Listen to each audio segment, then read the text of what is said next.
satisfied.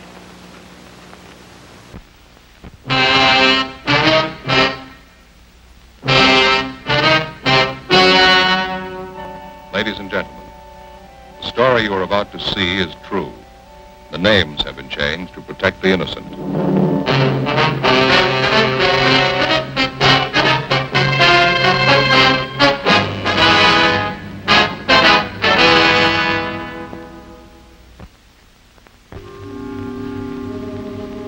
This is the city.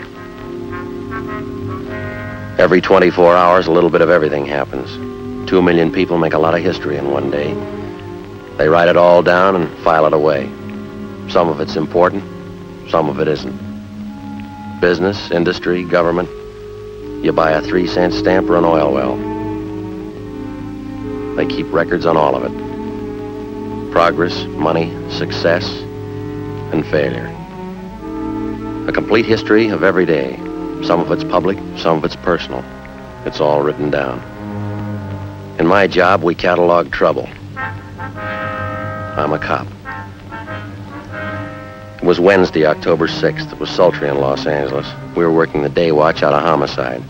My partner's Ed Jacobs. The boss is Thad Brown, chief of detectives. My name's Friday. It was 10:45 a.m. when we got to the Ortega Hotel. A 30-year-old man had disappeared suddenly. We'd uncovered evidence of foul play. The list of suspects was narrowed down to one man, the last person to see the victim alive. We traced the suspect for months. The break finally came.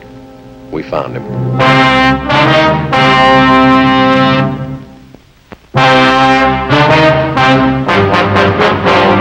Taking his time, isn't he? Yeah, you want to try it again? Yeah, all right. Yeah? Police officers. Your name Henry Ross? Computer. Get in there. Watch it, Ed.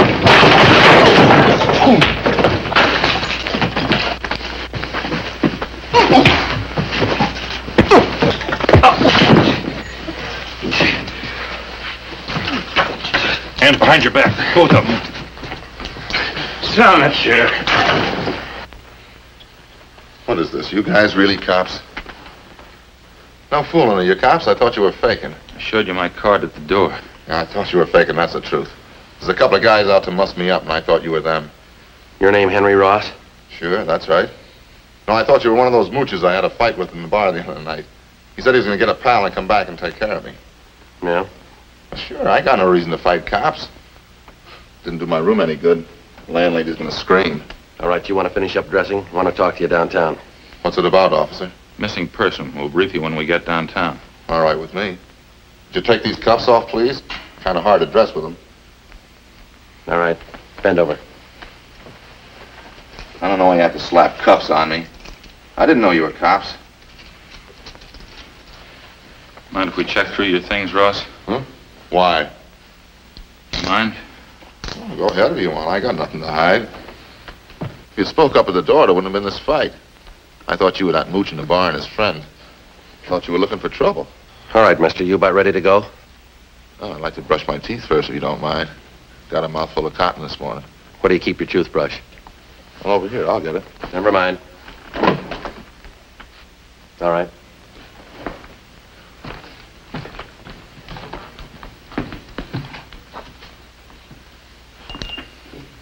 Did you turn on the water tap? You can make out.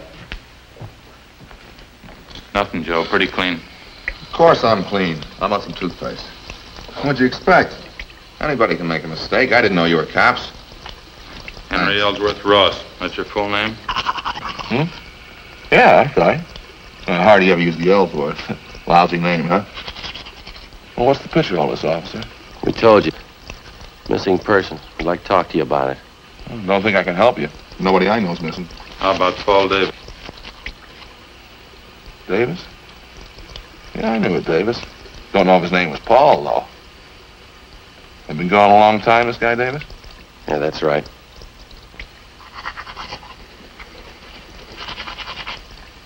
Was something wrong, you think? Yeah, we figure murder.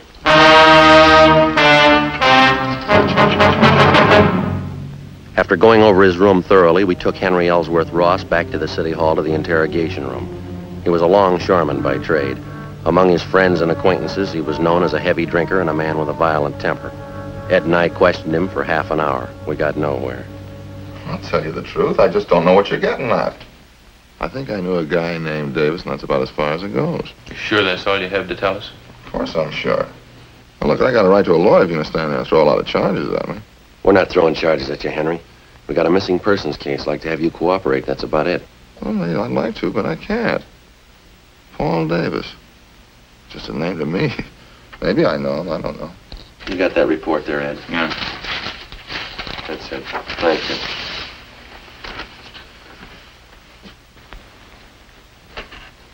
According to his wife, Paul Davis left Los Angeles by auto a little over 4 months ago. He was driving up to Oakdale, California to take a job with the dairy company. He never got there. He's been missing ever since. And what's the pitch? Well, all we've been able to find is Davis's car. 36 Ford Coupe. 7 Tom 7972. Was sold a month ago up in Lodi, California, but Davis didn't sell it. A man by the name of Carter signed the pink slip at the time of sale. Henry Carter. Sorry, it doesn't mean anything to me. Well, this Carter made it look like Paul Davis had signed the Ford over to him. We checked it out. Davis's signature was forged. That's all. Supposed to have something to do with me? Did you ever use the name Henry Carter? Of course not. Ross, that's the only name I go by. You never had your name changed? No. Never used an alias? I told you no. Wonder if you'd mind taking a look at this here. Well, what's it got to do with me? That's the pink slip to Paul Davis's car, Henry. Now, these signatures on the back, transfer of ownership, you recognize either one of them? Paul Davis and Henry H. Carter. Well, just names to me. Well, am I supposed to recognize something? Should, yeah. Why? The signatures, they're both in your handwriting. How about it, Henry? How about what? I don't know what you're talking about. You're trying to give me the treatment? What's it all about? We're trying to locate Paul Davis. I'm not even sure I know the guy. Now, look, I think you better level, Henry. Our handwriting man checked both the signatures. It's your writing. Well, maybe better get a new handwriting man. I never saw that slip and I never wrote those signatures. Anybody can copy handwriting. I got something else for you here. I'd like to have you check it over, Ross, see if you can identify it. What is it? It's a letter. Take a look at it. Mean anything to you? No, nothing. Hope you're not going to tell me that's my handwriting. That's what the report says. That's crazy. I never wrote like that in my life. All the writing characteristics match up, same as the signatures on the pink slip. All right, maybe they are the same. I didn't write one, though. I never wrote like that in my life. Look here, I'll show you. No, that's all right, Henry. Ed, you want to pull the package from R&I? Yeah, okay. I don't savvy one bit of this, Sergeant. How about laying it out for me, huh? You can see the name there at the bottom of the letter. Now, it's signed Henry Carter, same as the pink slip. That doesn't mean anything to me. That letter was sent to the wife of Paul Davis about 9 weeks ago. That says there that Davis supposedly was too busy to write his wife, so he had this Henry Carter send a letter. He also writes that Davis sold his car to Carter. Somebody trying to cover up, huh? Yeah, we think so. We think it's Henry Carter. This guy Davis been gone 4 months? That's right.